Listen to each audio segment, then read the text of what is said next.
Salut à tous, je m'appelle Dimitri et dans cette vidéo on se retrouve sur Survie Bois et Bushcraft pour la présentation du hamac Expedition Azim Zip et d'autres accessoires de la marque Hennessy. Vous savez tous que j'aime bien parler un petit peu de la marque avant de rentrer en détail dans la présentation du produit, d'autant plus aujourd'hui puisque la marque que je vous présente n'est pas bien connue en France et plus largement en Europe. La marque Hennessy est une marque canadienne qui est arrivée sur le marché en 1999 et qui est spécialisée dans la production de hamacs, de tarpes et d'autres accessoires qui touchent le domaine outdoor. Si vous permettez, j'aimerais brièvement raconter l'histoire de la création de la marque que je trouve intéressante, et si ça ne vous intéresse pas, vous pouvez tout simplement avancer la vidéo et sauter une petite minute. La marque fut inventée par un certain Tom Hennessy, d'où le nom. Depuis l'âge de 16 ans, cette même personne aimait bien partir en randonnée en vélo, qui pouvait faire jusqu'à 200 miles de distance, soit environ 320 km. Il partait de Washington DC, donc un district qui se situe sur le côté est des États-Unis, puis il allait jusqu'à la chaîne de montagnes des Appalaches. Petite parenthèse, cette histoire me plaît encore plus puisque, comme la plupart d'entre vous le savent, je suis franco-américain et mes grands-parents du côté américain, bien entendu, habitent en Caroline du Nord, sur la chaîne de montagnes des Appalaches. Revenons à notre petite histoire. Pour ces bivouacs, Tom Hennessy utilisait un hamac de l'armée américaine qui s'intitulait, si je me souviens bien, US Army Jungle Hammock, donc un modèle qui était très connu à l'époque, peut-être que certains d'entre vous le connaissent. Dans tous les cas, il prêta cet hamac à un ami qui ne lui a jamais rendu, et du coup il décida de s'en fabriquer un autre avec l'aide de sa mère qui lui avait appris à coudre. Il refabriqua donc le même modèle que celui de l'armée américaine, mais en effectuant quelques changements pour adapter et améliorer l'hamac en fonction de ses propres besoins. Je ne rentrerai pas maintenant dans les caractéristiques, dans les aspects qu'il a changé, puisque c'est ce que nous verrons par la suite de la vidéo. Pendant plus de 6 ans, Tom créa de nombreux hamacs. Il conçut plus d'une cinquantaine de prototypes qu'il testa ensuite lui-même pendant ses expéditions. Et puis c'est en 1999 qu'il décide de s'implanter sur le marché en contactant différents revendeurs américains et canadiens qui étaient intéressés par ses produits. Je ne parlerai pas de ce qui s'est passé après l'implantation sur le marché puisque c'est à mon goût moins intéressant, mais sachez que l'entreprise a remporté de nombreux concours et qu'elle n'a cessé de s'agrandir. Aujourd'hui, elle est composée de 7 salariés, dont le fils de Tom Hennessy, avec qui j'ai le plaisir de m'entretenir. Donc comme vous voyez, ça reste une petite société, mais ils sont cependant en collaboration avec le deuxième plus grand fabricant de tentes chinois, compagnie basée à Shanghai, qui s'occupe de produire la majorité de leurs produits, puisque vous l'imaginez bien, avec 7 salariés, ça ne serait pas possible de produire autant. Ce sera tout pour cette petite histoire que je trouve intéressante. Pourquoi ? Eh bien tout simplement parce que c'est un passionné de nature et d'expédition qui a créé cette marque, à la base conçue pour répondre à ses propres besoins dans la forêt. Allez, rentrons sans plus attendre dans la présentation du produit. Il s'agit du hamac Expedition Azim Zip. Avant de commencer, j'aimerais remercier la marque pour m'avoir envoyé certains de leurs produits afin que je puisse vous les présenter. Voici le sac de rangement dans lequel vient le hamac. Donc on va pouvoir penser que c'est grand pour un simple hamac, mais c'est qu'en fait le hamac est constitué également d'un tarp et d'une moustiquaire.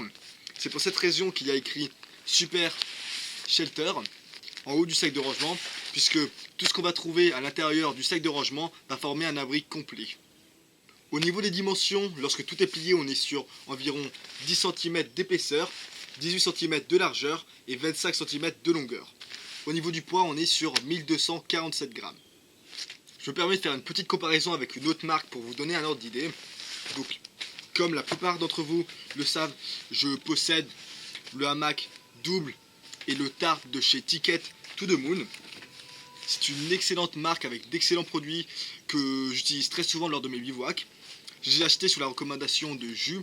Au passage, Jus, vous devez sûrement connaître la chaîne Jus Bushcraft Alpin, excellente chaîne qui propose d'excellentes vidéos de qualité tournées vers le bushcraft. Je vous mettrai un lien dans la description si ça vous intéresse. Je vous conseille vivement d'y aller jeter un coup d'œil. Bref, revenons à nos hamacs. Le poids combiné des deux produits de chez Ticket to the Moon équivaut à 1260 grammes, soit 20 grammes de plus que le module de chez Hennessy. En ce qui concerne les dimensions, on peut voir qu'on est sur une taille similaire. Donc on peut dire sans hésitation que les deux produits sont quasiment identiques en termes de poids, en termes de volume et en termes de dimension, à l'exception que le module de chez Hennessy est composé d'une moustiquaire, contrairement aux deux produits de chez Ticket to the Moon. Encore une fois, je ne fais pas cette comparaison pour critiquer la marque Ticket to the Moon, loin de là, puisque comme je viens de vous le dire, j'adore leurs produits, c'est tout simplement pour vous donner un petit ordre d'idée. En ce qui concerne le sac de rangement, il est en ripstop polyester, et on vient retrouver toutes les informations nécessaires au montage de l'hamac. Il faut savoir que les informations sont écrites en anglais, donc si vous ne parlez pas un mot d'anglais, ça posera peut-être problème. Après, ce n'est pas bien compliqué, j'imagine que la plupart d'entre vous savent comment monter un hamac. Vous trouvez 2 arbres et le tour est joué. On retrouve également à la base du sac de rangement une boucle en nylon qui va pouvoir être intéressante si l'on cherche à fixer ce sac à un autre sac à dos par exemple. Ouvrons maintenant le sac de rangement. On retrouve l'hamac en question, ainsi que le tarp. Donc je tiens juste à dire que le tarp est fixé avec des élastiques. Pour ma part, ça fait pas très professionnel. Bon, ce n'est qu'un détail, mais j'accorde pas mal d'importance à ces petits détails. Par exemple, une petite sangle en nylon aurait très bien fait l'affaire. Enfin bon, de toute manière, il y a un accessoire qui rendra l'utilisation de ces élastiques inutile. Je vous montrerai par la suite de la vidéo. Il ne me reste plus qu'à aller dans la forêt, trouver 2 arbres qui sont situés à la bonne distance et un coin plus ou moins plat afin que je puisse poser mon trépied, ce qui n'est jamais donné lorsqu'on habite à la montagne. Bon, je viens de trouver 2 arbres qui sont plus ou moins bien espacés de la bonne distance. Pour attacher l'hamac aux arbres, il va y avoir différentes techniques. L'hamac vient avec 2 sangles. Ce sont des sangles, j'imagine que vous les connaissez, des sangles qui ne vont pas abîmer l'écorce de l'arbre lorsque vous allez attacher votre hamac. Les sangles qui viennent avec sont un peu petites, donc si vous êtes dans un environnement où le diamètre de vos arbres est vraiment gros, ce ne sera pas l'idéal, mais vous pourrez trouver sur le site Hennessy d'autres longueurs, d'autres largeurs de sangles, mais vous devriez bien entendu payer un peu plus. Vous n'êtes pas obligé de les acheter sur le site Hennessy, une multitude de marques sur le marché proposent ces sangles qui n'abîment pas l'écorce de l'arbre. J'ai une paire de sangles qui viennent de la marque Ticket to the Moon, donc ces sangles sont vraiment connues et si vous avez un peu de temps et un peu de matériel disponible, vous pouvez même les fabriquer vous-même. Bon, je vais maintenant fixer cet hamac aux 2 arbres. Je ne vais pas vous montrer comment attacher l'hamac dans cette vidéo en détail puisqu'il faut faire un nœud et c'est un peu compliqué. D'ailleurs, c'est un point négatif, je trouve, de cet hamac, c'est que contrairement à l'hamac Ticket to the Moon où il faudra juste prendre le mousqueton et l'attacher à la sangle, pour cet hamac, il va falloir faire un nœud. Bon, c'est pas très grave, mais ça demande un peu d'entraînement. Et du coup, j'essaierai d'expérimenter lors de mes expéditions, lors de mes bivouacs, pour voir quel nœud est le plus approprié et pour voir si je peux trouver un système qui me permettrait de fixer l'hamac aux arbres plus facilement. Petite parenthèse, ça n'a strictement rien à voir avec le sujet qu'on est en train de traiter dans cette vidéo, mais il y avait pas mal de vent aujourd'hui et j'ai peur que mon trépied tombe à cause du vent et que ma caméra se casse. Donc du coup, ce que j'ai fait, c'est que j'ai rempli ma bouteille Nalgene et je suis venu lester le trépied pour qu'il y ait plus de poids et du coup, je suis certain que le trépied ne bougera pas d'un poil. Donc c'était juste pour vous montrer encore une application aux centaines d'applications que ces petites bouteilles Nalgene peuvent avoir.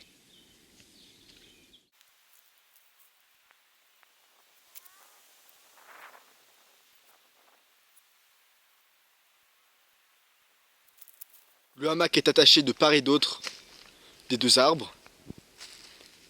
Avant de vous parler du hamac et du tarp en tant que tel, j'aimerais vous faire part d'un accessoire dont je suis tombé complètement amoureux.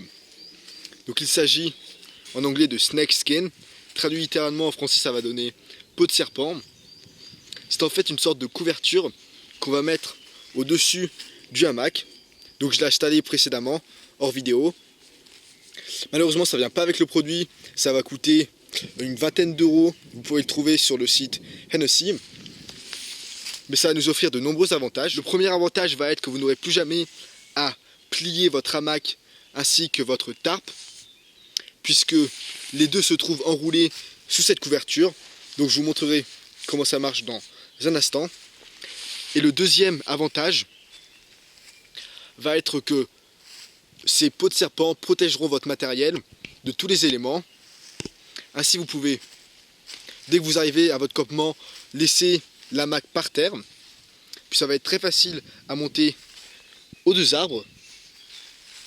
Du coup, la pluie, la boue, enfin tout ce que vous voulez, tout ce qui se trouve sur le sol qui pourrait venir abîmer votre matériel ne posera plus aucun problème. Maintenant, pour venir révéler l'hamac et le tarp situés sous ces peaux de serpent, il n'y a vraiment rien de compliqué. Vous allez tout simplement prendre la peau de serpent et venir la ramener à chaque extrémité. Donc vous l'avez compris, il y a deux peaux de serpent, une à cette extrémité et l'autre à l'autre extrémité. Et pour venir l'assembler à la mac, il n'y a vraiment rien de compliqué. Vous allez juste passer la corde que vous voyez à l'intérieur de la peau de serpent. Donc, il faut tout simplement ramener ces peaux de serpent. Une. Je vais maintenant prendre l'autre. Excusez-moi pour la caméra, j'espère que ça bouge pas trop. Et donc, vous voyez, là j'ai juste fait un nœud pour enrouler l'hamac.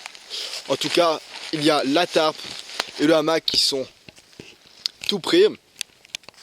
Et du coup, le lendemain, lorsque vous avez passé votre nuit, si vous voulez replier votre hamac et votre tarpe, vous n'avez plus qu'à prendre la peau de serpent et ramener le tout.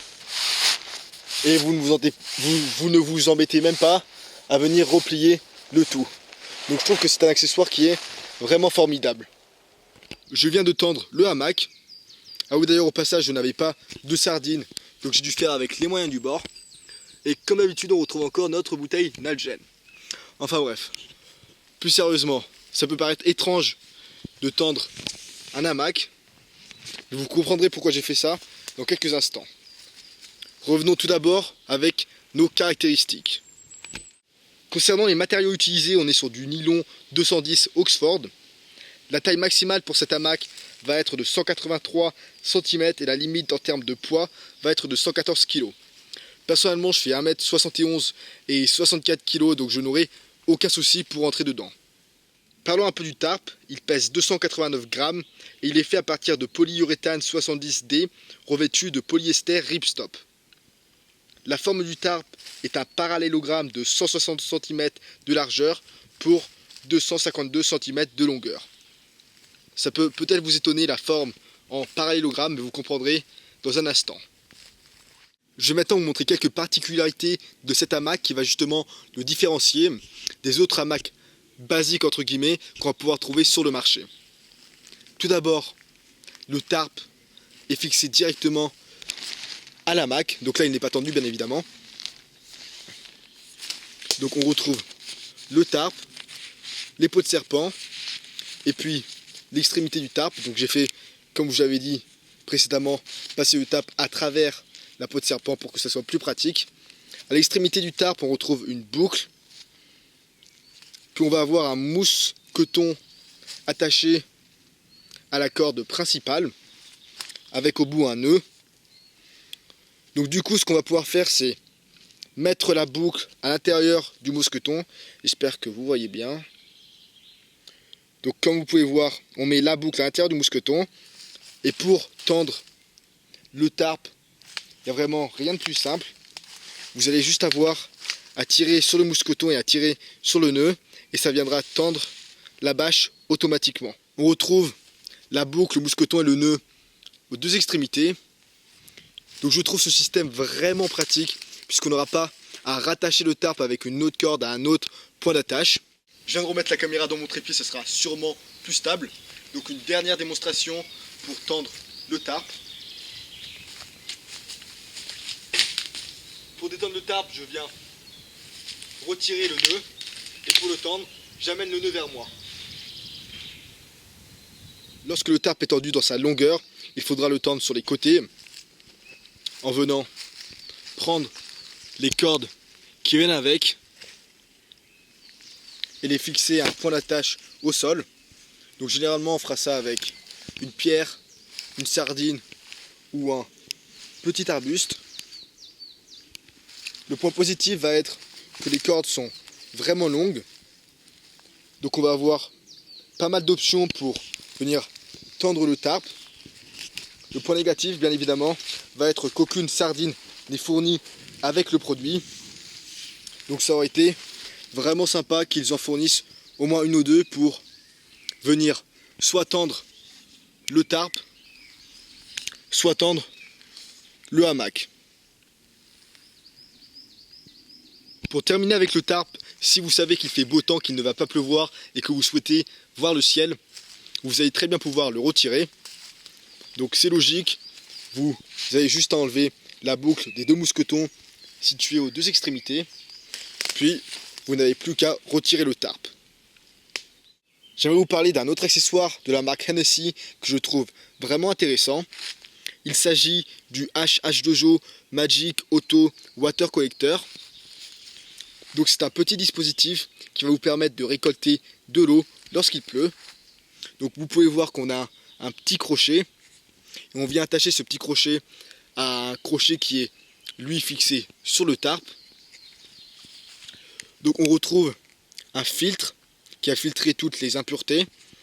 Et à l'opposé, l'embout universel. Donc vous l'aurez compris, vous n'avez plus qu'à attacher un récipient, une bouteille d'eau, une gourde, enfin n'importe quel récipient qui a l'embout universel. Donc vous attachez ce récipient à l'extrémité. Lorsqu'il pleut, l'eau de pluie viendra couler jusqu'à l'extrémité du tarp, puis descendra le long de cet entonnoir et remplira votre bouteille d'eau. Ce système va nous proposer deux avantages. Le premier, bien entendu, c'est qu'il va permettre de récolter d'eau de pluie. Donc que vous soyez dans une situation difficile ou dans un simple bivouac en train de profiter de votre soirée, l'eau est une ressource qui est limitée et ça nous fera toujours plaisir d'avoir un litre ou deux de plus le lendemain pour se faire un thé, un café ou pour nettoyer la popote. Donc déjà on a un avantage qui n'est pas négligeable et le deuxième avantage va être que plus la bouteille est remplie et plus ça viendra mettre du poids sur le tarp et plus ça viendra le tendre. Je trouve honnêtement que c'est un concept qui est plutôt ingénieux. Malheureusement je n'ai pas de récipient qui a un embout universel sur moi. Et oui, c'est bien la première fois que notre bouteille Nalgene nous décevra. Enfin bon, de toute manière, il ne pleut pas aujourd'hui, donc je ne pourrais pas vous dire si ce système fonctionne réellement. Mais je peux vous assurer que la prochaine fois qu'il pleut, je m'empresserai de tester ce système et je vous donnerai mon retour. Si ces accessoires vous intéressent, vous les trouverez à une dizaine d'euros sur le site Hennessy. Retournons à notre hamac qui possède une moustiquaire faite à partir de polyester 30D. On va pouvoir retirer partiellement la moustiquaire puisqu'elle est attachée à l'hamac avec une fermeture éclair. Fermeture éclair de la marque YKK qui a l'air robuste et bien entendu qu'on peut accéder de l'intérieur. Donc comme je viens de vous le dire, on peut retirer la moustiquaire uniquement partiellement puisque la fermeture éclair est juste sur un côté.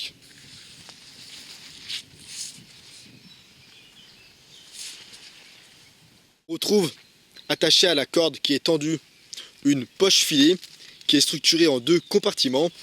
Donc un compartiment plus grand qui va être utile pour mettre un livre par exemple et un autre compartiment plus petit.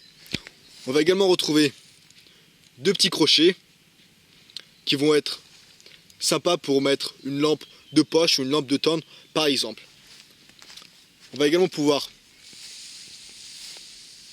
bouger la poche filet à l'endroit où l'on le souhaite. Ce qui va être plutôt pratique puisque la poche filet ne viendra pas sur notre tête lorsqu'on dort de cette manière. Bon allez, je sais que vous cherchez tous à élucider le mystère de la forme asymétrique du hamac. Donc je vous rappelle le nom du hamac est le suivant, Expedition Asym. Donc Asym veut dire asymétrique. Pourquoi est-ce que cet hamac a une forme asymétrique? Eh bien tout simplement pour nous permettre de dormir à plat.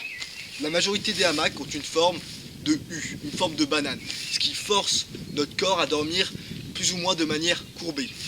Avec cet hamac qui est de forme asymétrique, on va pouvoir dormir en diagonale et du coup dormir plus à plat que si on était dans un hamac basique. Allez, je vous montre.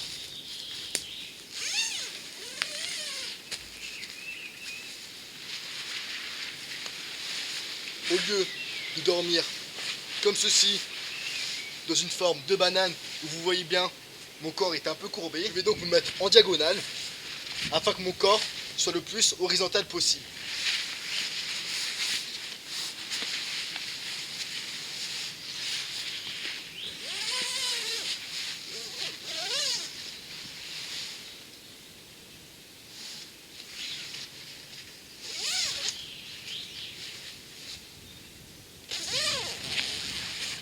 Et bien évidemment, pour ceux qui se demandent pourquoi le tarp a une forme parallélogramme, et bien c'est tout simplement pour prendre la forme asymétrique de l'hamac afin que l'hamac soit protégé de la pluie à tout moment. Quand je dis que ça vous protégera de la pluie à tout moment, il faudra quand même nuancer mes propos, puisque même lorsqu'on vient tendre le tarp au maximum, on peut voir que la marge n'est pas énorme. Donc si vous êtes sous une tempête très puissante, ça m'étonnerait que vous resteriez au sec très longtemps, à moins peut-être de venir rabattre le tarp dans un angle extrêmement aigu. Après, en ce qui concerne les situations basiques, on va dire les situations normales où il pleut de manière plus ou moins intense, le tarp fera entièrement son boulot. Vous savez tous que j'adore dormir dans des hamacs.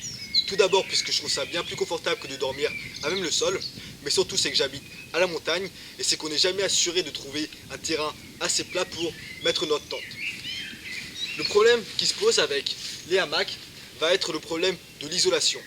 Donc on va avoir plusieurs manières de remédier à ce problème. On va d'abord pouvoir venir mettre une under blanket en dessous du hamac qui va servir de couverture, de sac de couchage pour le hamac. Bon, un autre système pour remédier à ce problème d'isolation va être de mettre un tapis de sol. Donc Hennessy m'a envoyé un des leurs afin que je puisse vous le montrer. Ce tapis de sol a tout d'un tapis de sol basique. Il coûte une trentaine d'euros. Un côté positif va être qu'il s'adapte à la forme du corps, c'est-à-dire qu'il est plus large au niveau des épaules et se rétrécit à l'extrémité. Un côté positif va être que le tapis de sol se fixe correctement à l'intérieur de l'hamac. Donc je m'explique, on va retrouver de part et d'autre du hamac des petits anneaux. Et sur le tapis de sol, on vient retrouver des mousquetons qui sont fixés à des œillets. Donc de cette manière, on le fixe sur chaque côté et le tapis de sol restera correctement en place, même si l'on vient bouger pendant la nuit. Le tapis de sol va renvoyer plus de 90% de la chaleur corporelle, donc ce n'est pas négligeable. Je pense qu'avec un bon sac de couchage, ça vous offrira un bon système d'isolation. Après, si vous n'êtes pas prêt à mettre 30 € dans un tapis de sol, vous allez très bien pouvoir aller au supermarché et aller acheter ce qu'on met souvent devant les pare-brises pour refléter la lumière du soleil. Je ne sais plus comment ça s'appelle. Ça sera certainement moins efficace, mais je pense que ça fera l'affaire. Au niveau du prix, vous allez pouvoir trouver l'abri Expedition Asim Zip, c'est-à-dire ce qui comprend l'hamac, la moustiquaire, le tarp, la corde et les sangles qu'on met autour des arbres. Vous allez pouvoir trouver ce module pour 179 $, soit environ 160 €.